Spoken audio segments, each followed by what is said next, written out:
오늘 우리에게 주신 하나님의 말씀 요한계시록 2장 8절에서 11절까지의 말씀입니다.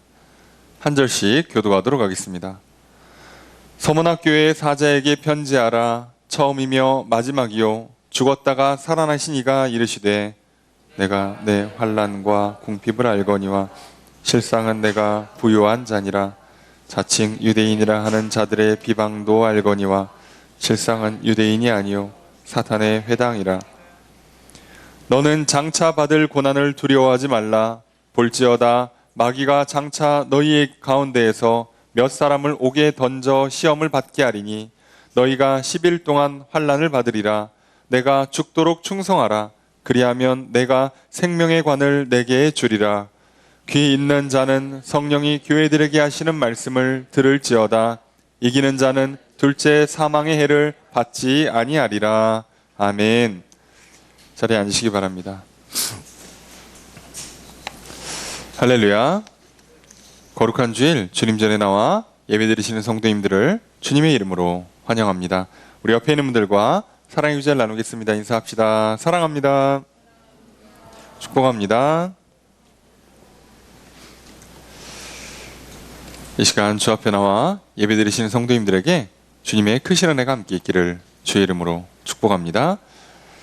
우리가 주일 난 예배 시간을 통해서 요한계시록 말씀을 살펴보고 있습니다. 그리고 우리가 지난주부터 살펴보게 되는 요한계시록 2장 그리고 3장까지는 7교회에 보내는 편지들로 구성되어 있는 장입니다. 사도 요한이 환상 가운데 예수 그리스도로부터 편지를 보내라 하는 명령을 받고 각각의 교회들에게 해당하는 내용의 편지를 써서 보내게 됩니다. 그 각각의 교회에 보내는 짧은 편지들이 이제 요한계시록 2장, 3장에 기록되어 있습니다. 그 편지의 내용들은 이제 어느 교회에 보낼지를 먼저 밝히고 보내는 사람에 대한 묘사, 예수 그리스도에 대한 묘사가 간단히 나옵니다. 그리고 이제 교회의 칭찬의 메시지, 그 다음에 책망의 메시지, 그리고 그 책망에 대한 해결책, 그리고 그 해결책을 받아들이지 않았을 때, 불순종했을 때에 오는 심판에 대한 경고, 그리고 하나님 말씀을 따라서 이 문제를 잘 해결했을 때, 다시 말해서 끝까지 믿음으로 순종하고 믿음을 지킨 사람들, 이기는 자들에 대한 하나님의 약속의 말씀. 보통 이렇게 계시록에 나오는 7교회에 대한 편지들이 다 이런 구성으로 되어 있습니다. 그러니까 7개 교회가 다 이렇게 되어 있는데요. 그런데 특이하게 오늘 우리가 살펴볼 교회, 서문학 교회는 이 중에서 책망이 빠져 있습니다. 그러니까 7교회 중에서 책망이 빠져 있는 교회가 딱 2교회가 있어요. 그게 하나가 오늘 우리가 살펴볼 서문학 교회고 또 하나가 빌라델비아 교회입니다. 이 교회들은 아예 책망이 없어요. 그럼 우리는 도대체 얼마나 잘했길래 책망이 없느냐? 또는 우리가 지난주 살펴본 에베소 교회는 도대체 뭘 그렇게 잘못했길래 책망을 했느냐? 자, 이렇게 볼 게 아니라 도대체 책망하는 지점이 무엇인가? 그리고 이것은 그 교회에 직접 보내는 편지임과 동시에 그 교회와 비슷한 상황에 놓인 교회들, 그리고 오늘 우리 개개인 성도들에게 보내는 하나님의 말씀이죠. 그게 계시의 이제 계시가 주는 다 적용의 풍부함 아니겠습니까? 그렇다면 우리는 먼저 우리 지난주에 살펴본 에베소 교회가 어떤 칭찬과 어떤 책망을 받았는지를 다시 한번 살펴볼 필요가 있어요. 그들이 받았던 칭찬은 그들이 갖고 있던 행위들, 수고들, 인내들, 악한 자를 용납하지 않은 것, 그리고 자칭 사도라는 자들을 시험해서 거짓을 구별한 것, 참고 견디고 게으르지 않았던 것에 대해서 칭찬해 주셨어요. 우리가 볼 때 이 정도면 상당히 훌륭한, 아니 사실 책망할 게 없을 것처럼 보이는 훌륭한 신앙의 모습을 보여주었습니다. 예, 맞아요. 그래서 이들의 외적인 모습에는 당연히 책망할 게 없어요. 그래서 하나님께서는 이들의 이런 상황들을 다 알고 있다고, 잘했다고 칭찬해 주시면서 이들에게 책망하는 내용은 뭐냐?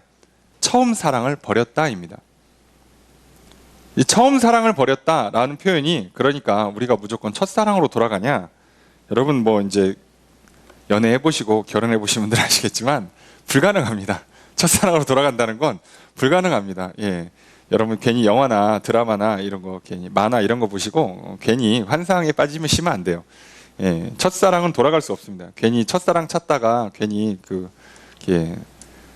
오히려 부부관계에 문제가 생기는 경우가 더 많으니까요. 첫사랑이 아니라 사랑의 문제예요. 처음 하나님을 사랑했던 그 순수한 사랑, 처음 하나님의 사랑을 받고 그 사랑에 빠져서 나도 하나님을 사랑하고 그 사랑에 쌓여서 정말 하나님을 사랑해서 예배하고 말씀을 지켜 행하고 이웃을 사랑하고 섬기고 봉사하고 전도했던 그 사랑, 그걸 잊어버렸기 때문에 그게 문제가 돼요. 아니 잘하고 있는데 사랑이 좀 식었다고 뭐가 문제냐? 예, 사랑이 식으면 문제가 돼요. 왜요? 이것은 위선 가식이 되기 수밖에 없고요. 시간이 지나면 이 행위가 점점점 약해지게 돼 있어요. 그래서 주시는 해결책이 무엇입니까? 도대체 어디서 그 사랑이 떨어졌느냐, 어디서 사랑이 식게 되었는지, 그 시작점이 무엇인지를 살펴보라는 거예요. 그리고 거기서 돌아오라는 겁니다. 여러분, 우리가 사랑을 식게 만드는 게요, 갑자기 사람이 눈 떴더니 사랑이 확 식어 있다, 그러지 않아요. 사랑을 식게 만드는 지점이 있어요. 의견 충돌이 났든지, 뭐 밥 먹는 거, 물건 사는 거, 아니면 어떤 일을 하는 것, 또는 그날에 어떤 일이 뭐가 잘 안 됐든지, 뭐 누구를 만났든지 등등 어떤 시간, 어떤 장소, 어떤 사건 때문에 그것을 계기로 사랑이 식기 시작해요. 자, 그것을 살피고 거기서부터 돌아 나와야 돼요. 그리고 다시 처음 행위를 돌아가는 겁니다. 처음 사랑했을 때 했던 그 행동들을 다시 하는 거예요. 그럼 우리도 마치 사진이나 이렇게 앨범 보시면서 그 옛날 추억하면서 그 감정들이 이렇게 살짝 올라오잖아요. 완전히 다 올라오진 않지만 살짝 올라온단 말이에요. 아, 이때 참 그 느낌. 그럼 다시 설레고 기분 좋고 왠지 나도 모르게 막 젊어진 것 같고 그런 느낌을 갖도록 처음에 했던 행동으로 다시 돌아오라는 거예요. 그러면서 다시 하나님의 그 사랑을 받고 그 사랑에 빠져들으라 이거죠. 이게 해결책이었어요. 그러면서 이들에게 이 해결책을 받아들이지 않으면 어떻게 한다고요? 촛대를 옮기겠대요. 사실 사랑이 식으면요, 궁극적으로는 믿음을 유지할 수가 없고요. 결국 하나님 나라에 들어가는 게 사실상 불가능합니다. 믿음도 그 목적은 사랑에 있잖아요. 믿음이 시작점이라서 그렇게 중요한 거지, 믿음은 그 자체로 종결이 아니에요.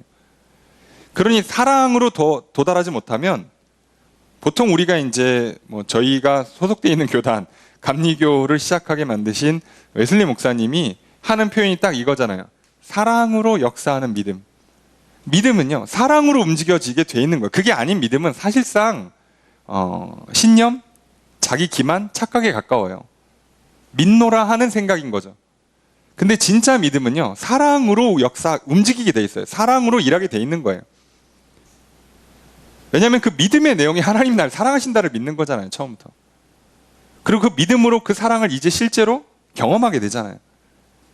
처음에는 믿습니다밖에 안 했는데 그 믿고 나면 이상하게 자꾸 보여요. 알게 돼요. 느껴져요. 그리고 하나님 주시는 걸 받아들여지게 돼요. 그러면 진짜로 경험되어지는 사랑이 내 안에 들어옵니다. 이때부터는요, 아시잖아요. 여러분, 우리가 뭐 자꾸 연애 얘기해서 아직 연인 솔로이신 분들에겐 참 죄송합니다만, 이게 시작되고 나면 어디서 시작되냐 이제부터 중요한 게 아니에요. 그죠? 중요하지 않아요. 도대체 내가 이 사람을 어디서 만나서 언제 사랑에 빠졌냐, 이게 중요한 게 아니라 그런 정신이 없어요. 왜요? 과거, 현재, 미래 다 상관없어요. 그냥 오늘 나와 상대방만 있으면 뭐 진짜 지구 끝까지 가도 괜찮아요. 무인도에 떨어져도 괜찮아요. 그런 마음이 들어오기 시작한다는 거죠. 그래서 그거 있으면 사실, 아니 세상에도 물론 인간적인 그 남녀가의 사랑도 아니 뭐 무인도라도 가겠대잖아요. 그런데 하나님의 사랑, 하나님과 나 사이의 사랑이라는 건, 하나님은 자기 독생자를 십자가에 달려 죽게 할 정도의 사랑이란 말이에요. 그 사랑을 받고 그 사랑에 빠져들면 나도 죽음이 두렵지가 않아요. 그 정도로 사랑이 돼요. 그럼 이 세상에 뭐가 문제가 되겠습니까? 아니 사랑에 빠지면 부모의 반대도 무릅쓰고, 그죠? 저기 무슨 뭐 달동네 옥탑방 가서라도 내가 사는데 아무 문제가 없다는데, 하나님의 사랑을 받았는데 뭐가 문제가 되겠어요? 하나님은 그걸 말씀하시는 거예요. 그리고 그렇게 너희들이 잘할 거라고 격려해 주시면서 끝내죠. 너희들이 니골라당을 미워한다. 영지주의라 말씀드렸어요. 이들이 영지주의를 배격했어요. 다시 말하면 안에 있는 믿음만 있으면 행동은 어째도 상관없다라고 주장하는 이 그 한쪽 극단으로 치우친 사람들을 배격했다는 거죠. 무슨 얘기예요? 그러니까 에베소 교회의 사람들은 믿음과 소망과 사랑으로 가득 찬 내면과 그리고 이렇게 인내하고 수고하고 부지런하고 참는 이 행동들이 잘 균형감을 맞출 수 있을 줄 아는 사람이란 얘기예요. 너희들은 경험했고 잘해왔고 앞으로도 잘할 거라고 기대해주고 격려해 주십니다. 그래서 우리가 양극단을 항상 조심해야 된다고 말씀드렸어요. 속은 믿음도 없고 소망도 없고 사랑도 없어도 겉으로만 그냥 주일날 예배 잘 드리고, 예? 그리고 그냥 뭐 나 교회 다닙니다, 그리스도인입니다 이렇게 말하는, 보통 우리가 말하는 행동만 중요한, 마음은 중요하잖아. 행동이 중요해. 부부간의 사랑 이런 거 필요 없고 그냥 기념일 잘 챙겨주고 월급 갖다 주면 됐지, 밥 해주면 됐지. 자, 이게 율법주의라고 말씀드렸죠. 극단으로 치우치면. 하나님 믿고 사랑하는 건 상관없어. 그냥 주일날 가서 예배 드리면 됐지. 기도하고 헌금했으면 됐지. 봉사 좀 하면 됐네. 그럼 이제 천국 가야지. 이렇게 하는 게 극단적인 율법주의예요. 그리고 또 한쪽 극단인 이 니골라당이라 말하는 영주주의. 아무것도 안 해도 돼. 육신이 짓는 건 어차피 죄가 아니야. 얘는 이제 쓰다가 버리고 갈 거야. 우리 안에 믿음만 있으면 돼. 사랑만 있으면 돼. 난 널 사랑해. 그러면서 이제 집에 들어오지도 않고 일하지도 않고 밥 차려주지도 않고, 예, 돈 벌어서 월급 뭐 갖다 주지도 않고 안 해. 그러면서 뭐라고요? 난 널 사랑해. 사랑하면 됐지. 자, 이것도 심각하다는 거 아시겠죠? 이 양극단에 빠지지 않을 수 있는 균형감을 갖고 있었던 교회예요. 에베소 교회는. 그래서 우리는 이 처음으로 변했던 에베소 교회를 지난주 살펴보면서, 아, 하나님께서 정말 정확하게 알고 계시구나. 각각의 교회들의 사정을, 상황을, 그들의 잘하고 있는 점이 무엇이며 그들이 잘못하고 있는 게 무엇인지를 아세요. 또한 우리들도 그래서 한 주의 삶을 통해서 돌아보았을 것입니다. 내가 무엇을 잘하고 있고 또 무엇은 또 잘못하고 있는가. 특별히 에베소 교회를 비추어서 내가 그래도 겉으로 행동들은 나름 모양을 갖췄는데 속은 다 썩어 문드러져 있고 사랑도 차짓하게 식었고 믿음도 없는데 그냥 마지못해서 기왕 여태까지 한 게 아까워서 혹시 지옥 가면 좀 그러니까 그래도 구색은 갖추고 있었던 거 아닌가. 공부할 마음 없는데 배우러 가고 일할 마음 없는데 일터에 나가서 그냥 앉아있는 나의 모습을 여러분들 돌아보셨고서 오늘 하나님께서 말씀하신 것처럼 처음 사랑을 처음 행위로 다시 회복하는 그 한 주를 살으셨다면 정말 참으로 잘하셨습니다. 힘써 그 길을 나아가십시오. 그리고 여전히 그 모습들이 부족하다면 여러분 오늘 또 회개하는 마음으로 하나님 앞에 나오셔서 또 하나님의 용서를 받으시고 또 도우시고 힘주시고 새롭게 하시는 은혜로 말미암아 또 새롭게 시작하는 이 한 주의 삶에는 정말 하나님 보시기에 좋은, 하나님께서 칭찬하시고 또 격려하시고 상과 복을 주시는 모습으로 나아가는 저와 여러분들이 되기를 소망합니다. 그런 주님의 은혜가 있는 이 시간 되기를 주의 이름으로 축복합니다. 그렇다면 이제 오늘 우리는 두 번째 교회를 살펴볼 거예요. 그게 오늘 본문에 나오는 서머나 교회입니다. 서머나 교회는 본문도 짧아요. 8절에서 11절까지 4절밖에 되지 않아요. 짧을 수밖에 없는 게 책망이 없어요. 책망이 없으니 책망에 대한 해결책도 없어요. 그리고 잘할 거라고 믿어주고 격려해 줄 것도 없어요. 그 내용이 다 빠지니까 칭찬하고 그리고 격려해주고 끝나요. 계속 잘해라 이러고 끝나는 거예요. 그래서 본문이 굉장히 짧습니다. 도대체 어떤 교회였길래 책망이 없을까? 아니, 세상에 사람이 어떻게 문제가 없을 수 있고 잘못이 없고 실수가 없을 수 있는가? 여러분, 당연히 어떻게 서머나 교회도 사람이 모여있는 교회고, 그리고 여기도 결국은 연약함과 한계가 있는 교회일 수밖에 없는데 왜 하나님은 이들에게 책망하지 않았을까? 그리고 도대체 그러면 하나님께서는 이들에게 왜 책망이 아니라 왜 위로와 격려를 주시고 또 칭찬을 해주시는가? 우리는 이 본문을 통해 살펴보려고 그래요. 도대체 어떤 일이 있고 어떤 상황인가? 그리고 그것이 오늘 우리들의 삶과 또 연결될 것입니다. 그 말씀을 살펴보도록 할 텐데요. 먼저 8절 말씀 함께 읽겠습니다. 시작.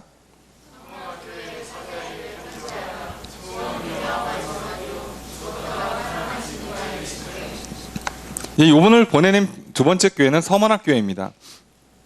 서머나는 에베소의 북쪽으로 되어 있어요. 자, 여러분들이 이제 요즘은 성경책이 좋으시니까 성경책 뒤편에 보면 지도가 나와 있을 겁니다. 뭐 지도 아니면 그냥 핸드폰으로 세계지도 살짝 보시면 그냥 어렵지 않게 여기 이렇게 그 아프리카, 사우디아라비아 있고 이제 이스라엘 있잖아요. 바로 위에. 이스라엘 타고 조금만 올라가면 터키가 나오면서 이제 유럽으로 넘어가죠. 자, 오늘날의 터키 지역이 보통 성경이 말하는 소아시아랑 사실상 겹쳐요. 그러니까 소아시아 그러면 또는 그냥 아시아라고 부르면 성경에서 오늘날 터키라고 생각하시면 돼요. 에베소 교회가 있는 지점이 이제 그 해안가라면 해안가 중간쯤 있다면 거기에서 북쪽이에요. 서머나도. 당연히 여기도 해안가고 항구 도시입니다. 에베소랑 56km 떨어져 있어요. 그러니까 사실 굉장히 먼 도시도 아니에요. 항구로 치면 그 다음 항구 도시밖에 안 돼요. 여기도 굉장히 번성한 도시고 큰 도시입니다. 그러니 당연히 해안가의 항구 도시고 크고 번성한 도시니 필연적으로 황제 숭배, 우상 숭배가 만연할 수밖에 없어요. 성경은 서머나 교회가 언제 시작되는지 분명한 기록이 없습니다. 그래서 몰라요. 단지 추측하기로는 많은 학자들이 추측하기로는 바울이 에베소에서 3년이나 있었는데 그때쯤 생기지 않았을까? 가까우니까. 거기 생긴 사람들이 가서 교회를 세웠든 아니면 바울이 시간 날 때 잠깐 가서 세웠든 그쯤은 아닐까라고 밖에 생각을 못해요. 다만 이 서머나 교회가 로마에 상당한 핍박이 있었습니다. 그리고 서머나 교회가 순교자가 나온 교회이기도 해요. 이제 교회 신앙생활 좀 오래 하신 분들 중에서 이런 교회사나 또는 우리가 보통 순교하신 분들 또는 초대교회의 교부라 불러요. 초대교회 교부. 초대교회에 가장 이제 지도력을 갖췄던 사람들에 관심이 좀 있는 분들은 한 번쯤 들어보셨을 이름이에요. 폴리캅. 에베소 서머나 이쪽 아시아 지역의 초대 감독입니다. 초대 감독. 그 지역을 전체를 책임지는 지도자예요. 자, 그 폴리캅이 서머나 교회에서 사역을 합니다. 그리고 여기서 잡혀서 순교를 당해요. 그러니 핍박이 얼마나 심했는지 이해가 되십니까? 여기에 이 교회에 이 지역을 총괄하는 그 교회의 책임자가 있었고, 근데 로마 정부가 그 책임자를 잡아다가 죽였어요. 그럼 적당한 수준의 핍박이 아닌 거예요, 이거는. 그 정도의 핍박이 있었습니다. 참 이게 안타깝죠. 이 핍박에 대한 내용은 이제 9절 보면서 조금 더 자세히 설명드리겠습니다만, 그래서 그런지 오늘 이 교회를 향해 말씀을 전하시는 예수 그리스도께서 자기를 뭐라고 묘사하는가? 처음이며 마지막이요, 죽었다가 살아나신 이라고 말씀하세요. 참 이 서머나 교회 입장에서는요, 이 예수님께서 처음이자 마지막이다 까지만 얘기하면 그냥 예수님인가 보다라고 할 텐데, 죽었다가 살아나신 분이라고 말할 때 그들에게 참 많은 위로가 될 거예요.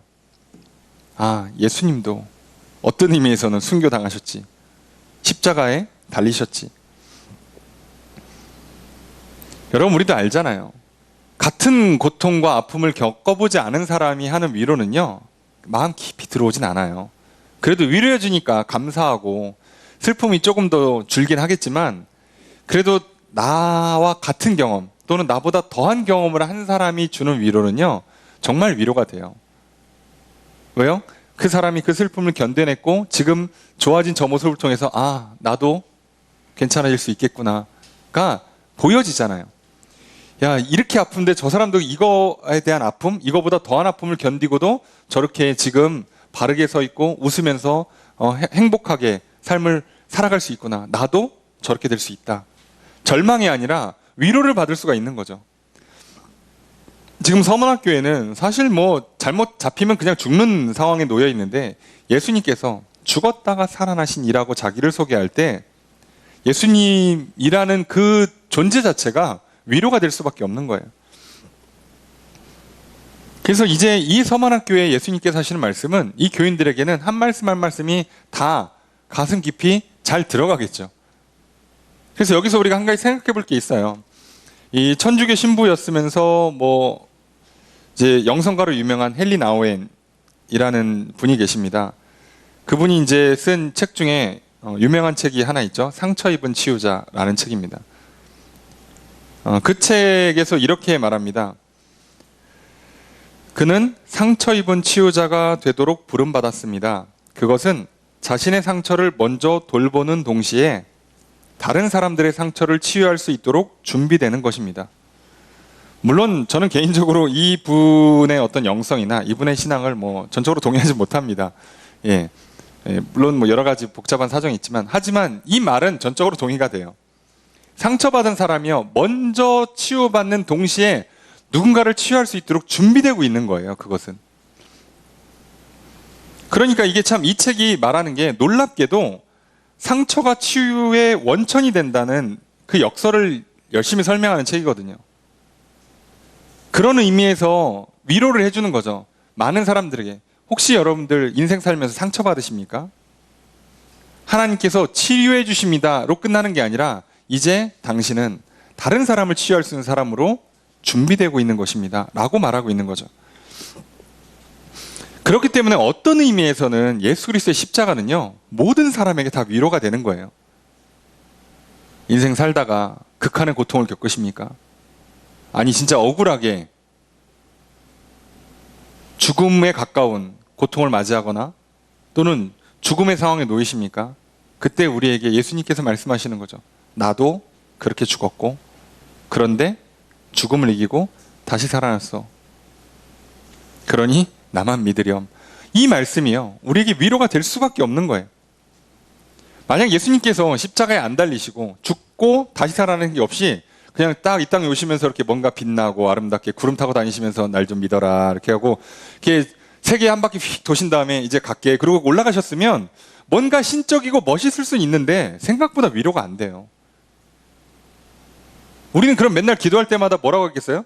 하나님이 내 마음을 아세요? 이렇게 얘기할 거 아니에요.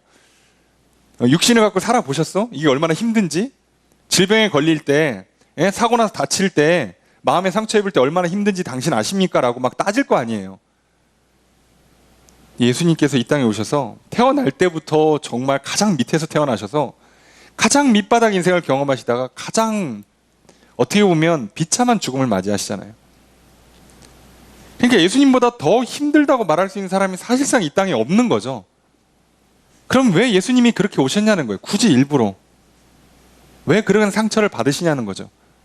아니, 우리를 위해서 피를 흘리실 거라면 깔끔하게 한 30년 편하게 사시다가, 그죠? 막판에 그냥 이렇게 고통과 아픔 없이 한 방에 피를 촥 뿌리시면서 돌아가시면 나름 깔끔하게 우리의 구원의 역사를 이루실 수도 있는데, 왜 그렇게 인생 내내 힘들고 고통스럽게 삶을 살아가셨을까요? 우리의 위로자, 우리의 중보자가 되어주시기 위해서죠. 그게 하나님의 사랑의 방식이에요. 그럼 이걸 역설적으로 말하면요, 내가 마치 남들보다 더 인생이 괴로움 당하는 것 같으신 분들이 있으시죠. 어려서부터 나는 가정 환경이 불우했어. 성장 배경이 순탄치 못했어. 일이 잘 안 돼. 외모도, 성격도, 건강도, 재능도, 능력도, 집안도, 타고난 시대도 보니까 다 안 좋은 것 같아. 여러분, 이게 놀랍게도요, 하나님께서 사랑하시는 겁니다. 왜요? 그 상처를 먼저 치료해 주시고 위로해 주실 것이며, 나아가 또 동일한 상처를 받는 사람들에게 치료자로서, 위로자로서 하나님께서 쓰실 것이기 때문이죠. 근데 이것은요, 받아본 사람만이 알아요. 여러분, 이게 참 배울 때 굉장히 고통스럽지만요, 이게 인간이 배움에 대한 보람을 언제 가장 느껴요? 시험 점수 잘 받을 때가 아니라 가르칠 때예요. 누군가를 잘 가르쳐 줬을 때 무슨 생각이 드냐면 힘들게 배운 보람이 느껴지는 거죠. 이렇게 얘기하면 공부라서 이미 벌써 머릿속에서 듣기 싫다 이러실 수도 있겠지만 어렵지 않아요. 요리로만 가도 쉬워요. 여러분, 요리 배울 때 막 손 베이고 불에 데이고 막 고생 엄청 합니다. 내가 이걸 왜 이렇게 하나? 누가 알아주나? 그런데 정말 제대로 요리를 배워요. 재료에서부터 손질하는 것부터 시작해서 모든 과정들을 정확히 다 배웁니다. 그리고 나서 그 요리를 통해서 그 요리를 먹는 사람들이 맛있게 먹고 심지어 건강도 회복하고 점점 몸이 좋아지고 그 모습을 볼 때 고생한 보람이 느껴요. 열심히 요리했는데 맛없다 뭐 이런 걸 해왔냐 그러면 이렇게 화가 나는 이유가 그런 거예요. 당연하죠. 그러면 조금 더 오늘 본문에 맞게끔 정해볼까요? 여러분 우리가 의사라고 생각해 봅시다. 또는 고장난 기계를 고치는 뭐 기술자라고 생각해 봅시다. 배울 때 엄청 고생합니다. 심지어 내가 다쳐 배우느라고. 뭐 의사들 뭐 공부하시느라고 스트레스 받고 그죠? 잠 못 자고 그러다 내가 먼저 죽겠어 진짜. 기술자들 그 어려운 기술 배우다가 내가 먼저 죽겠어. 내가 먼저 뭐 기계에 끼이든가 뭐 기계에 치여가지고 죽겠어. 그 정도로 고통스럽게 과정을 통해서 어려운 기술들을 습득해요. 근데 그 배운 기술 때문에 죽어가는 환자를 살리고 큰 사고가 날 수 있는 상황을 미리미리 막아주고 예방한다면 그때 얼마나 큰 보람이 있겠냐고. 오늘 우리가 참 하나님 주시는 위로가 놀랍게도 이런 방식으로 오기 때문에 사람들이 처음에 싫은 거예요. 처음에 힘들어요 항상. 근데 뭐든지 아시잖아요. 이렇게 몸에 좋은 건 입에 씁니다. 항상 처음이 힘들어요. 좋은 것일수록 처음에 더 힘들어요. 여러분 공부도 그렇고 운동도 그렇고요. 뭐든지 제대로 할 때는요. 처음에 굉장히 어렵습니다. 자세 배우고 기본기 배우고 기본 원리를 깨닫고 터득할 때는요. 상당히 힘들고요. 재미 하나도 없고 하기 싫고 막 그래요. 근데 그것만 딱 느끼고 나면 이제 비로소 재미가 있죠. 비로소 뭔가 막 이치가 터득이 되고 물리가 트이면서 공부하는 재미가 있고 막 운동이 잘 되고 막 갑자기 몸이 점점 건강해지고 막 실력이 막 향상되고 좋은 결과들이 나오기 시작하면요. 재밌죠. 그리고 그때부터는요. 가만히 냅둬도 옆에 사람한테 가르쳐주기 시작해요. 시키지 않아도.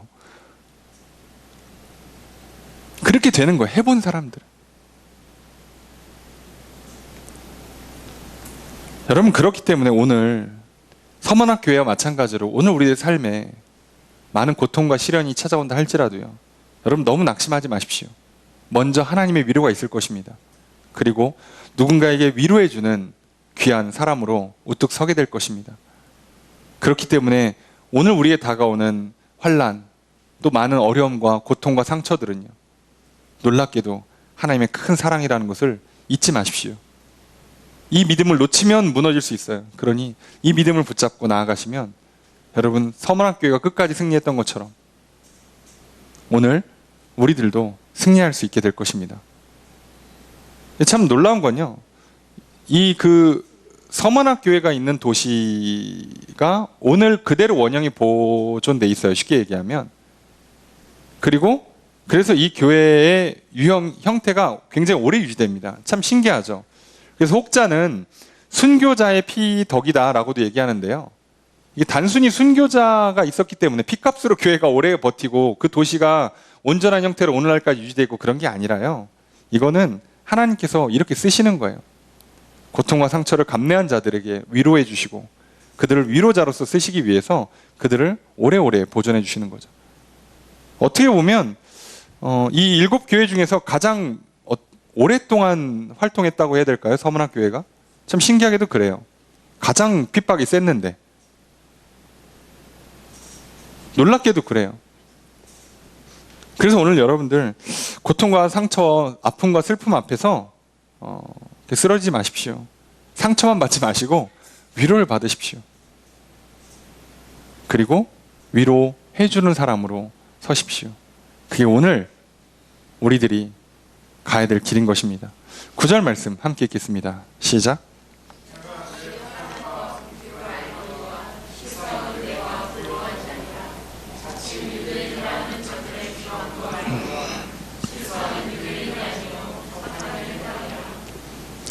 자, 오늘 예수님께서 이렇게 말씀하십니다. 내가 내 환난과 궁핍을 안다. 예수님도 아세요. 이들이 얼마나 어려움 당하는지, 그것 때문에 얼마나 쉽게 얘기하면 궁핍한지, 가난해요. 배고프다고.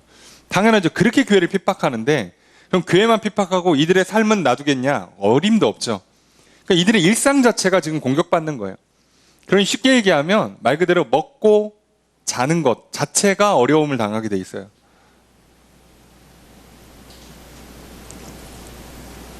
그런데 오늘 우리도 마찬가지인 거예요. 왜 우리가 고난 가운데 상처를 받냐면 내가 얼마나 힘든지 얼마나 아픈지를 다른 사람이 모르잖아요. 그래서 모르니까 어떻게 얘기해요?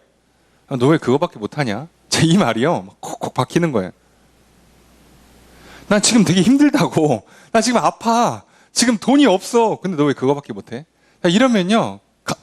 어떻게 거기다 대고 제가 좀 아파요. 이렇게 말하는 것도 이상하고 제가 많이 가난합니다. 해도 이상하고. 왜요? 겉으로는 이게 티가 안 나잖아요.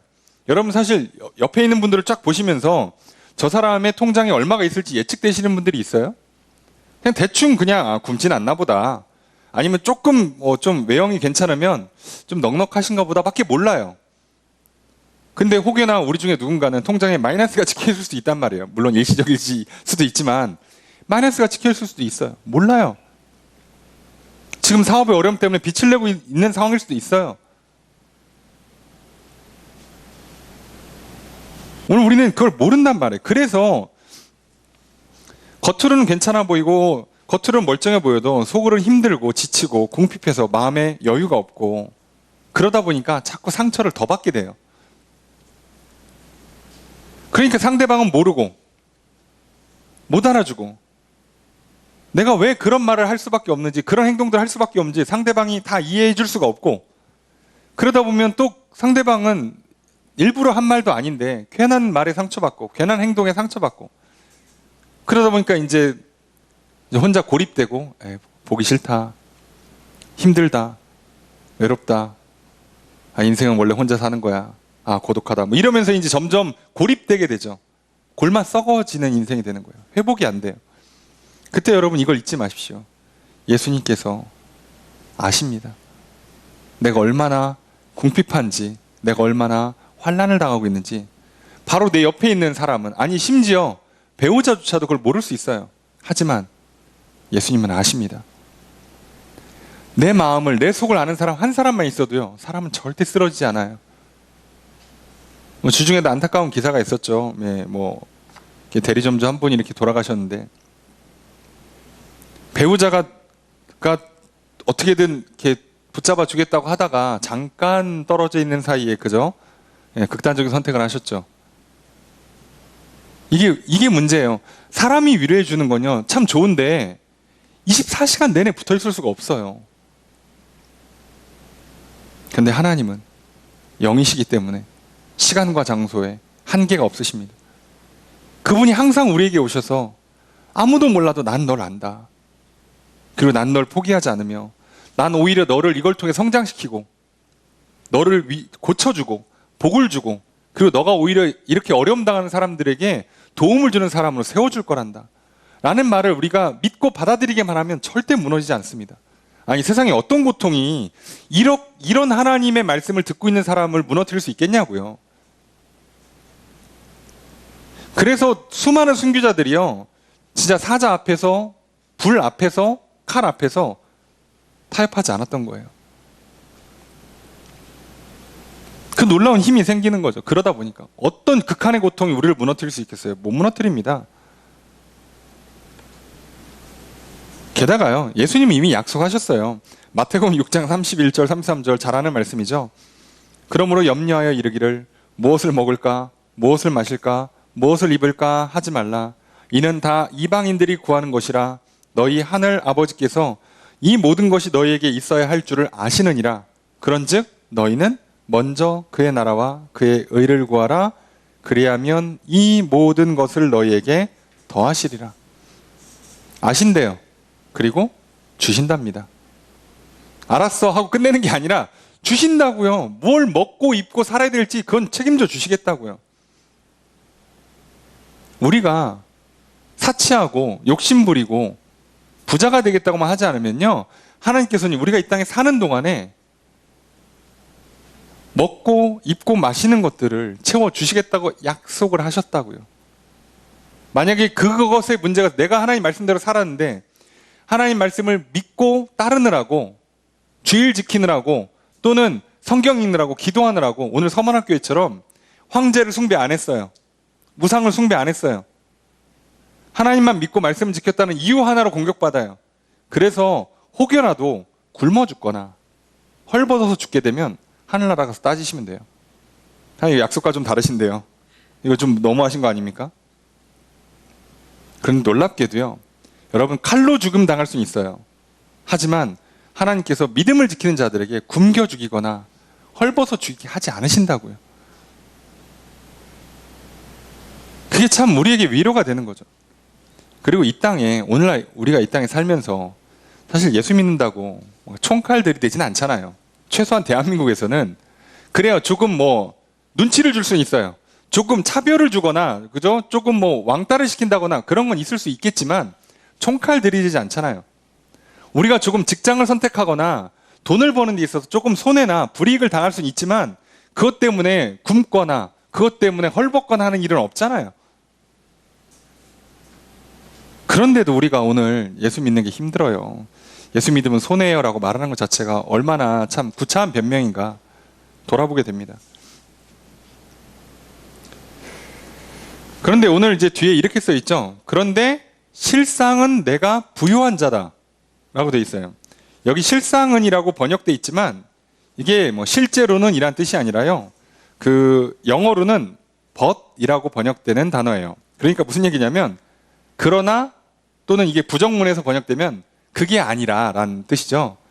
네가 환난과 궁핍을 당하고 있지만 그게 아니라 너는 부요하다예요. 너는 풍부하다는 거예요. 뭐가 풍부합니까? 아니 이미 궁핍한데 뭐가 풍부해요? 그러니까 물질적으로 풍부하다는 뜻이 아니라 너의 믿음이, 너의 사랑이 풍부하다는 얘기예요. 그래서 이 서문학 교회는요. 물질적으로 어려움 당한다고 해서 환난과 시련이 온다고 해서 마음이 가난해지는, 다시 말해서 사랑이 차이타기 쉽고 믿음이 떨어지고 그래서 혼자 살아남기 위해서 이기적으로 구는 일을 하지 않았어요. 오히려 믿음은 더 굳세지고 사랑은 더 충만해졌던 거죠. 이게 어떻게 가능하냐? 아니 가능하고 있잖아요. 현실에 구현된 교회잖아요. 여러분 그러니까 사람은요. 이 물질의 영향을 받는 것 같으면서도 안 받고요. 이게 그냥 연결돼 있는 거예요. 연결만. 자극은 주겠죠. 신호는 주죠. 유혹은 할 수 있어요. 하지만 절대적이지 않습니다. 그러니 굶겨도 괴롭힘을 줘도 믿음은 절대 떨어지지 않는 거예요. 믿음은 사랑을 식는 게 아닙니다. 내가 거기서 잘못된 믿음을 받아들이면 그러면 생각이 틀어지고 마음이 상하고 사랑이 식는 거라고요. 환경이 어떻든 간에. 여러분 코로나가 교회를 무너뜨리는 거다. 또는 코로나를 대하는 정부나 어떤 뭐 행정체계나 어떤 뭐 의료체계가 교회를 공격하는 거다라고 받아들이면요. 하나님이 우리 교회를 버린 것처럼 생각이 들겠죠. 화가 나죠. 예, 믿음이 떨어지죠. 사랑이 식죠. 하나님 사랑도 식고 이웃 사랑도 식고. 그럼 괜히 코로나 때문에 교회 안 나온 성도들이 막 밉고 교회도 안 나오고 잘 되나 보자 이런 마음이 들고 그럴 수밖에 없는 거예요. 사랑이 식으니까요. 그런데요. 하나님께서 오늘 또 나를 살리시고 교회를 무너뜨리지 않으시고 오히려 이 과정을 통해서 교회를 더 거룩하게 교회를 더 아름답게 만들어 가신다고 믿는다면요. 우리의 믿음은 절대 떨어지는 게 아니라 더 믿음이 커져. 이럴수록 더 기도해야 되는구나. 이럴수록 더 말씀을 붙잡아야 되는구나. 더 성도들을 위해서 기도해주고 더 성도를 사랑해주고 저들이 지금 가정의 형편상 직장의 상황상 교회를 나올 수가 없어. 근데 사실 온라인 예배 드려보면 힘들어. 사실 잘 안 돼. 그럼 저들이 영적으로 무너질 수 있는 확률이 높단 말이에요. 더 기도해줘야 하고 더 찾아가서 연락해주고 사랑이 왜 식어요? 더 사랑하지. 오면 같이 인사라도 하고 같이 식사라도 하고 뭐 좋은 거 있으면 물건 같은 거 이렇게 들어오는 게 있으면 막 나눠주기라도 할 텐데 못 하잖아. 얼마나 막 짠해요. 그럼 찾아가서 막 전달해주고 찾아가서 만나는 것도 서로 민폐야. 어느 때는. 그죠? 가끔씩 그런 때가 있어요. 내가 가서 괜히 나 때문이 아닐지라도 이게 걸리면 괜히 그렇잖아요. 그래서 못 가요. 그럼 요즘 얼마나 좋아요. 모바일 상품권 보내주고 그렇게 하는 거죠. 이게 참 오늘 우리들이요 절대 여러분 환난이나 궁핍함 때문에요 믿음이 약해진다거나 사랑에 식는다고 그렇게 믿지 마세요. 그렇게 착각하지 마세요. 상관이 없습니다. 물질적인 것과 영적인 것은 상호 영향을 주고받을 수는 있지만 절대적인 게 아니에요. 그러니까 여러분, 그 상황에서도 서문학교회처럼 끝까지 믿음을 놓치지 마십시오. 코로나가 언제 끝날지 모르겠어요. 아니, 내 인생 살면서 코로나와 같은 이런 그 전 세계적인, 보통 우리가 팬데믹이라고 그러죠. 전 세계적인 이런 상황이, 환란과 위기가 2번, 3번 더 찾아올지도 모르죠.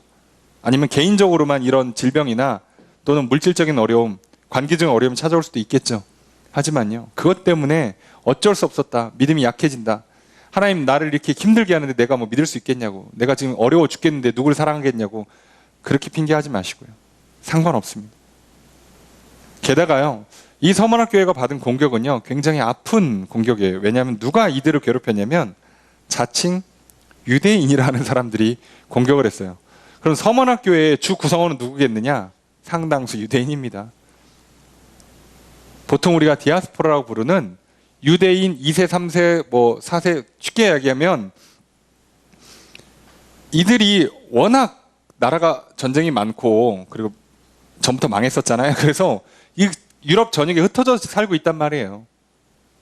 그러니까 이 유대인들을 중심으로 이 회당에서 교회가 시작되거든요, 보통. 어차피 아무것도 모르는 사람들에게 복음 전하는 거 어려워요. 근데 그래도 구약의 말씀을 갖고 있는 사람들에게 이 약속된 메시아가 예수 그리스도다, 이렇게 하면서 전도하는 게 기본이고요. 바울도 그렇게 전도했거든요. 그러니까 대부분의 교회의 시작은요, 유대 그리스도인들로 시작을 해서 이방인들이 합류하는 방식으로 돼요. 그러니까 순수 이방인으로만 돼 있는 교회는요, 초대교회는 거의 없다고 보시면 돼요.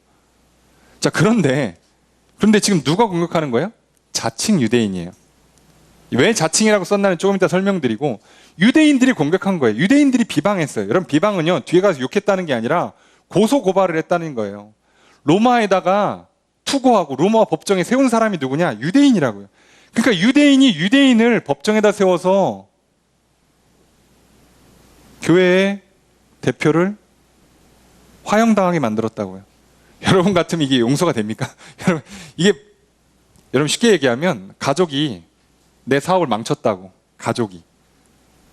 예?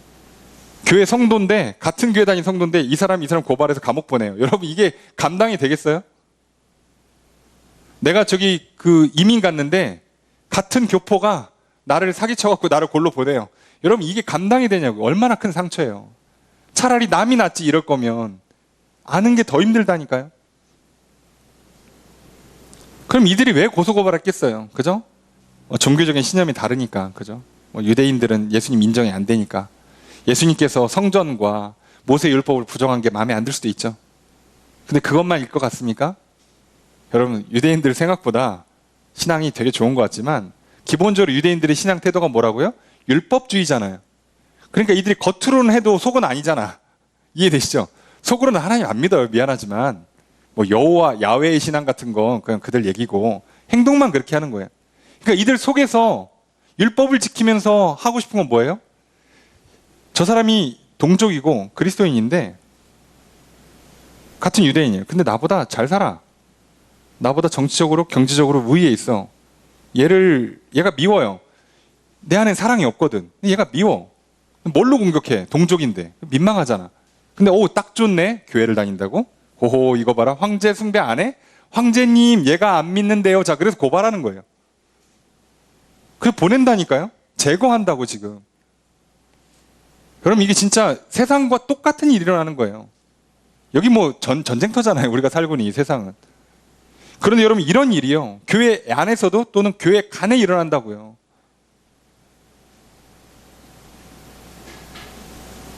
여러분, 그렇다고요. 여러분, 교회들이 뭐 이단하고만 싸우는 줄 아세요? 옆에 교회랑도 싸움이 난다니까요. 이게 현실이잖아요. 여러분, 장사해보시면 아시잖아요. 사업해보신 분들. 누가 신고하고 막 저 사람 저기 간판 불법이에요, 뭐 물건 앞에다 내놨어요. 옆에 가게에서 해요. 저쪽 장사가 잘 돼. 차가 자꾸 여기다 주차해. 자꾸 나가라고 주차 딱지 띄게 하고. 여러분, 이게 현실이라고요. 근데 그 일이 이 사람들한테도 일어났어요. 그래서 하나님은요, 이들을 뭐라고 불러요? 자칭 유대인이라고 부르는 거예요. 얘네 말로만 유대인이야. 안 믿어. 얘네 유대 신앙만 잘 믿어서 내가 인정해 줄 건데 얘는 유대 신앙도 안 지켜. 이게요, 얼마나 잔인한 거냐면요, 뭐라고 불러요? 실상은 유대인이 아니요 사단의 회당이라고. 사단의 부하들의 모임이래요. 유대인들이 모이는 그 모임을 사단의 부하들의 모임이라고 불렀단 말이에요. 이게 역사적 사실이요. 정말 잔인합니다. 아까 말씀드렸던 이 그 서머나 교회의 초대 감독이면서 아시아를 책임졌던 폴리캅 이 그 초대 교부가 결국은 몇 명의 성도들과 함께 결국은 순교를 당합니다. 화형을 당하는데요. 화형으로 죽는데, 그럼 여러분 로마는요, 이게 그 교회를 핍박할 때 이들을 정치와 오락의 목적으로 어떻게 해요? 화형 또는 사자밥 이런 걸로 해서 그 약간 그 유의로 즐기기도 하면서 정치적으로 말 안 들으면 죽어 이렇게 경고의 메시지도 보내면서 잔인하고 잔인한 장면들, 자극적인 장면들을 통해서 인간의 그런 그 욕구들을 막 만족시켜주는 스포츠로 쓴단 말이에요. 그러니까 그러면 로마 입장에서는 이거 언제 하는 게 제일 좋아요? 이들도 신앙이 있어요. 황제 숭배하고 우상 숭배해야 되기 때문에 이들의 개념상 썬데이, 그죠? 썬데이에는 본인들도 예배를 드려야 돼. 그러니까 오락은 주로 언제 열리는 거예요? 토요일에 열려요. 근데 토요일은 유대인 입장에서는 뭐예요? 안식일이에요. 그러니까 안식일에는 뭐 하면 안 돼? 오락하면 안 돼요. 근데 지금 폴리캅과 성도들을 고발한 건 누구예요? 유대인. 그 죽는 거 봐야겠지. 그래서 어떻게 합니까? 보러 갑니다. 안식일 안 지켜요. 보러 가요. 이게 기록이 돼 있다니까요. 역사적으로. 그래서 하나님도 인정을 못 하는 거죠. 쟤는 유대인 아니야. 안 지켜. 아니 그걸 보겠다고, 그 화형식을 보겠다고, 그날 안식일이었으니까 아침에 예배 드리고 하루 종일 쉬어야 된단 말이에요. 여러분 많이 걸어도 안 돼요. 안식일 법에 의하면 일 금지, 오락은 당연히 금지예요. 근데 경기장까지 가서 그걸 즐기고 와. 그래서 뭐라고? 기분 좋다. 우리의 신앙을 지켰다. 우리의 신앙을 대적하는 저들을 이렇게 저렇게 불태워서 끝냈다. 우리가 승리했다. 이러고 있는 거예요. 이게 얼마나 모순인지 아시겠죠? 근데 안타깝게도 세상의 대부분의 종교들이요, 또는 세상의 대부분의 이데올로기나 사상들이요, 다 이렇게 모순적이에요. 자기가 자기 걸 안 지켜요. 여러분 그러니까요, 경제인이고 정치인이고 사상가고 믿지 마세요. 자기들이 안 지켜요. 여러분 뭐 정치 얘기해서 좀 그렇지만 역대 어느 정부는 뭐 말한 거 지켰습니까? 어느 유명인이고 누구 간에 자기가 말한 거 지켰어요? 아니요. 인간은 그걸 할 수 있는 존재가 아니에요. 그래서 하나님 뭐라고요? 하나님도 아세요. 그러니까 저들은 가짜야. 저들은 말로만 유대인이야. 저들은 유대인도 아니야. 하나님 이들을 뭐라고 정의한다고요? 사단의 부하들이라고. 이들을 향해서 이렇게 정확하게 보고 계시다는 거 잊지 마십시오. 하나님은요, 내가 억울한 일 당할 때, 그리고 그 억울하게 만드는 그 사람의 실체도 정확히 아세요. 그러니 하나님이 갚아주실 겁니다. 너무 막 억울해하고 막 괜히 막 마음에 병 드시고 화병 나고 그러지 마세요. 하나님 갚아주십니다. 여러분 다윗을 보십시오. 자기 장인어른 되시면서, 예, 나라의 왕이면서, 그죠? 예, 내가 나가서 전쟁에서 승리해온 게 얼만데 왜 나를 죽여? 그런데요, 죽일 수 있는 기회조차도 쓰지 않아요. 하나님께 맡깁니다. 그랬더니 어떻게 돼요? 끝나고 인생이 망가지는 게 아니라 세상에 한 나라의 왕이 자기 잡겠다고 군사 3천을 푸는 그 상황에서요, 인생이 망가지는 게 아니라요, 도망 다녀야 되고 정말 무릎 꿇고 기어 다녀야 되는 그 비굴한 인생 앞에서도요, 죽지 않고 살아서 나중에 위대한 왕이 됩니다. 이게 하나님의 방식이에요. 절대 좌절하지 마십시오. 동굴에 갇혀 있어도, 지금 내가 비참하게 누구 바짓가랑이 붙잡아야 되는 그런 상황이라 할지라도요, 낙심하지 마십시오. 하나님은 나의 환난과 궁핍도 아시고요, 저들의 실체도 아십니다. 그래서 오늘 이렇게 말씀하세요. 10절 말씀 함께 읽겠습니다. 시작.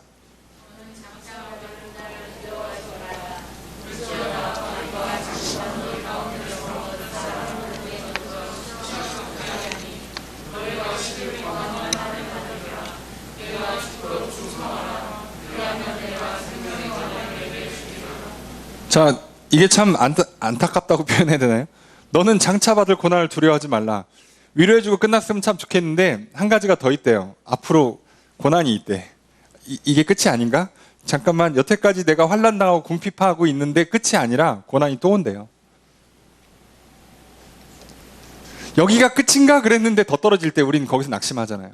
거기서 절망하죠. 근데 하나님께서 뭐라고요? 그런데도 두려워하지 말래요. 여러분 인생은요, 여기가 끝인가? 라는 얘기를 하시면 안 돼요. 더 한번 내려갈 수가 있거든요. 교수님 숙제를 막 냈어. 과제 끝인가? 하나 더 내요. 자, 예. 일 끝나고 이제 퇴근할까? 그런데 부장님이 하나를 더 줘요. 그게 우리 인생이죠. 내 인생의 괴로움이 여기까지인가? 이제 고통당할 만큼 당했으니까 이제는 좀 숨통 트이나? 아니요. 더 올 수 있어요. 그런데 두려워하지 마십시오. 왜요? 그 고통도 하나님이 통제하고 계세요. 언제 일어날지, 얼마큼 일어날지 알고 계세요. 여기서 돼 있어요. 마귀가 장차 너희 가운데. 자, 마귀가 이 일을 한대요. 당연히 고통을 주는 주체는 마귀죠. 예. 그런데요, 이 마귀가 진짜 마귀를 말하는 건지, 로마 황제를 말하는 건지, 아니면 뭐 아까 자칭 유대인들을 말하는 건지, 다양한 해석이 다 가능합니다. 그러니까 상관하지 않으셔도 돼요. 그러니까 누군가 나에게 고통을 주는 존재는 무조건 있는 거예요. 인생의 이 고통의 문제가 끝나지 않아요. 그런데 뭐라고요? 옥에 던져서 시험 받게 하는데 너희가 10일 동안 환난을 받는다. 자, 이 10일도요, 진짜로 열흘인지, 또는 이게 이제 10이라는 게 뭐 해석이 여러 가지 있어요. 로마 황제를 상징하는 숫자다. 자, 그럼 로마 황제가 되는 거고요. 황제가 그러면 한 황제가 살아있는 기간 동안에, 또는 로마 제국이 있는 기간 동안에 다 해석이 돼요. 뭐라고 해석해도 괜찮아요. 어차피 우리 인생의 고난이 끊이지 않을 거니까요. 똑같은 거예요. 뭐라고 해석해도. 그거 자꾸 주장하고 그러면 오히려 이상해지니까. 어쨌든 우리 가운데 마귀가 고난을 주는 일이 우리 인생에 계속 반복될 거라는 거예요. 그러니까 두려워하지 마시라고요. 왜요? 환난을 받으면 환난은 끝이 있어요. 우리 인생의 고통이라는 건요, 한 번 시작해서 죽을 때까지 가는 게 아니라 항상 시작하면 끝이 있고, 조금 있다가 또 시작하고 또 끝이 있는 거예요. 그러니까 다 시작이고 끝이 있기 때문에 너무 두려워하지 마세요. 그리고 길지도 않습니다. 실제로 이렇게 따져봤을 때 대략 역사적으로는 황제가 있었던 기간 정도로 보는 게 맞아요. 한 20년 정도. 네, 길게 잡아서 한 20년 정도. 그리고 성경에 봐도 하나님께서 사람들을 연단하고 훈련시킬 때 대략 많이 쓰는 기간이 한 10년 정도예요. 보통 12년을 기준으로 많이 쓰시죠. 간혹 40년씩 하는데 그건 뭐 모세나 그런 거고, 보통은 한 12년, 길게 쓰면, 짧게 쓰면 3, 4년. 이게 극한의 고통일 때 그래요. 그리고 짜잘한 건요, 1년도 잘 안 가요. 하나님께 나를 질병으로 고난을 주신다. 내가 진짜 잘못한 게 없어. 건강관리를 잘못한 게 없는데 아파. 자, 이거요? 10년씩 끌고 가지 않아요. 그런 질병을. 그런 건 굉장히 특이한 경우예요. 대부분은요, 그 해 안에 끝나요. 얼추 해결이 돼요. 그러니까 시작이 있으면 끝이 있어요. 그러니 두려워하지 마시라고요. 왜요? 아까도 말씀드렸잖아요. 고쳐주신다고요. 치유해 주신다고요. 그리고 치유받는 것이 끝이 아니라 위로자로 쓰신다고요. 자, 그러면서 이들에게 주는 위로와 핵심이 뭐냐? 죽도록 충성하라예요. 이게 죽도록 충성하라 그러면 우리는 약간 군대 문화와 유교 분위기가 있기 때문에 이게 살짝 부담스럽게 들리는데, 번역이 사실 너무 구식으로 번역했어요. 쉽게 얘기하면. 예. 이게 죽도록 충성하라라고 번역하는 거 완전 직역하면요, 죽음 앞에서까지, 죽음이 다가올지라도 믿음을 가져라예요. 예. 여기서 충성하라는 걸 왜 충성하라고 번역했냐면, 믿음이 있어라, 믿음을 지켜라. 이게 이제 기노 피스토스인데, 피스토스가 믿음이거든요. 믿음이 있다, 믿음을 갖는다는 표현이에요. 그러니까 무슨 얘기냐면, 죽기까지 그 신뢰를 놓지 마라. 그러니까 우리로 치면은 배신하지 말란 얘기잖아요. 그래서 한국식으로 번역한 거예요. 죽도록 충성하라. 근데 우리는 죽도록 충성하라 그러면 뼈 빠지게 일할 것 같잖아요. 약간 느낌이. 근데 그건 이거 한국식 해석이고, 직역하면 죽음 앞에서까지, 죽음이 다가온다 할지라도, 아니면 죽는 그날까지 믿음을 지켜라예요. 믿음을 지켜라. 여러분, 계시록에서 다른 얘기 할 것 같습니까? 계시록에서 이기는 자가 마지막까지 믿음을 지키는 사람이라는 뜻이잖아요. 그러니까 계시록은 처음부터 그 얘기밖에 안 할 거예요. 믿음을 지켜라. 마지막 때 어떤 환난과 시련과 유혹이 와도 믿음을 지켜라. 오늘 우리에게도 똑같습니다. 아무리 궁핍하고 환란이 있고 고난이 계속 반복된다 할지라도요. 여러분, 믿음을 지킵시오. 믿음을 지키십시오. 죽는 그날까지 믿음을 지키십시오. 내 앞에 죽음이 코앞으로 닥쳐오는 것 같은 상황. 아, 이것 때문에 내 인생 끝나겠다. 이 질병을 못 이기고 난 죽겠다. 이 재정적인 문제를 해결하지 못하고 나는 죽을 것 같다, 이제. 아, 여기까지인가 보다. 그때도 믿음을 놓지 마십시오. 왜요?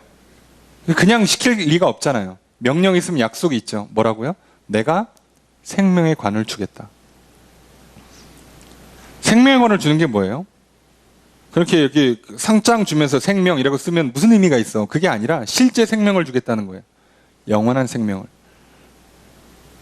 어차피 물질로 돼 있는 이 육신의 몸은 옷 입듯이 시간 지나면 벗어버릴 거잖아요. 근데 우리에게 영원한 생명을 주겠대요. 그 내용이 뒤에 좀 더 나옵니다만 핵심은 우리에게 생명을 주겠다는 거예요. 그러면 그 생명은요, 죽어서만 받는 거냐? 그럼 너무, 어떻게 보면 너무 박하다고 해야 되나? 너무 빡빡하다고 해야 될까요? 어떻게 견뎌요, 사람이? 일생 고생만 하다가 끝까지 믿음을 지켜서 천국 간다. 이건 너무 힘든 일이에요. 하나님은요, 그렇게 하지 않으세요. 이 땅에 사는 동안에도요, 생명을 누리게 하세요. 보통 성경의 표현대로면 생명의 풍성한 복을 누리게 하세요.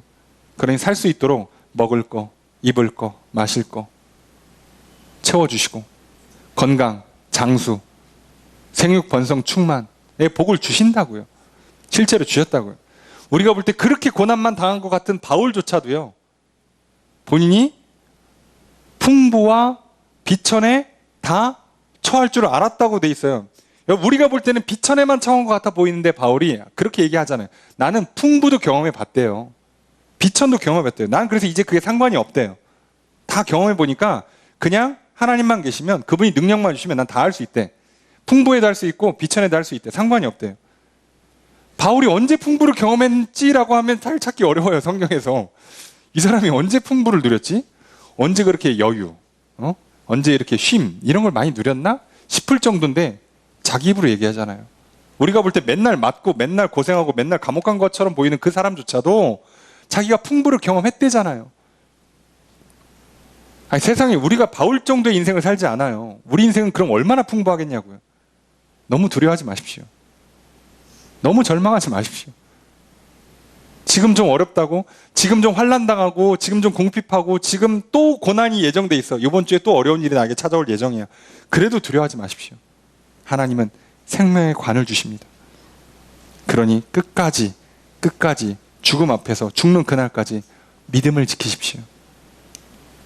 그리고 그들에게, 이 말씀을 듣는 자에게 뭐라고 하시느냐? 이기는 자는 둘째 사망의 해를 받지 않는다. 둘째 사망은 뭐 당연히 첫째 사망은 몸이 죽는 거고요. 둘째 사망은 마지막 모든 그 물질 세계를 끝내시고 하나님께서 딱 두 가지로만 나눌 때, 영생과 영벌로 나눌 때, 그때 영벌로 떨어지는 걸 둘째 사망이라고 불러요. 이런 내용들은 뭐 계시록 20장, 21장에 뭐 또 나오니까 그때 살펴보겠고요. 예수님께서 하신 설명대로 하면 마가복음 9장 48절 49절에 거기에는 구더기도 죽지 않고 불도 꺼지지 아니하느니라 사람마다 불로써 소금치듯 함을 받으리라. 그러니까 여기는 죽지 않는 곳이에요. 예. 아무것도 안 죽어. 영원히 살아있는데 문제는 영원히 벌을 받는다고요. 그래서 둘째 사망이라고 부르는 게 죽고 끝나는 게 아니라 둘째 사망의 해, 고통과 저주를 받을 거라고. 그걸 안 받고 어디로 보낸다는 거예요? 하나님 나라. 거기에는 성경에 쓰인 대로 슬픔도 고통도 눈물도 없는 하나님 나라. 거기에서 생명을 누리며 살게 하시겠다잖아요. 그러니 오늘 우리가 어떤 고통이든 궁핍이든 환난이든 두려워하지 마시고 끝까지 믿음을 지키신다면 하나님 이 땅에 사는 동안에도 생명의 풍성함을 누리게 복 주실 것이요. 그래서 이 땅에 살아가는 동안에 치료받고 위로받고 나아가 남을 위로하는 인생이 될 것이요. 게다가 죽음 이후에 영원한 하나님 나라에서 영생 복락을 누리는 인생이 될 것입니다. 오늘 그 귀한 자리를 우리를 불러주셨습니다. 오늘 우리의 인생이 마치 서머나 교회 같다면 오늘 이 말씀을 들으시고 또 우리의 삶에 또 서머나 교회와 같은 상황들이 또한 펼쳐진다면 다시 이 말씀을 기억하십시오. 그래서 오늘 이 말씀처럼 어떠한 상황이든지 간에 끝까지 믿음을 지키시는 저 여러분들 되시기를. 그래서 고난과 환난 가운데 위로받고 회복하시고 또 위로자로 살아가시며 생명의 풍성함을 누리시다가 영원한 생명까지 누리시는 복된 인생 되시기를 주의 이름으로 축복합니다.